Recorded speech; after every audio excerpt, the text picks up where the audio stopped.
Tenaga kesehatan di Surabaya mengalami perlakuan tidak menyenangkan saat menjemput pasien terinfeksi virus COVID-19. Tenaga kesehatan yang tengah menjalani tugasnya itu dikabarkan telah dilumuri kotoran manusia. Diperlakukan tak manusiawi, tenaga kesehatan atau nakes di Surabaya ambil tindakan. Nakes yang menjalani tugas kemanusiaan dalam penanganan COVID-19 di Surabaya baru-baru ini tengah menerima perlakuan tidak menyenangkan. Beberapa nakes yang hendak menjemput pasien terinfeksi virus COVID-19 dikabarkan telah dilumuri kotoran manusia. Melansir dari surya.co.id, Kasubag Humas Pemkot Surabaya Fabrian Aditya Prajatera membeberkan kasus tersebut.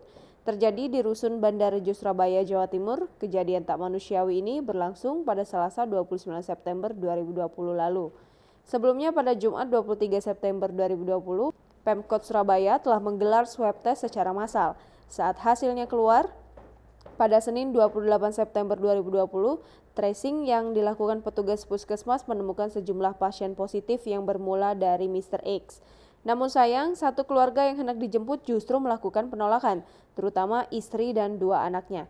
Singkat cerita, setelah dilakukan mediasi, akhirnya kedua belah pihak menemui kesepakatan untuk melakukan perawatan.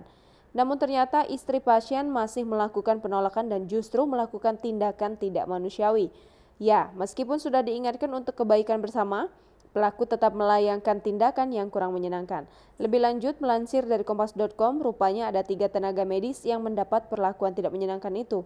Kasat Reskrim Polrestabes Surabaya AKBP Sudamiran membenarkan bahwa pihak korban telah melaporkan perbuatan tersebut pada pihak berwajib.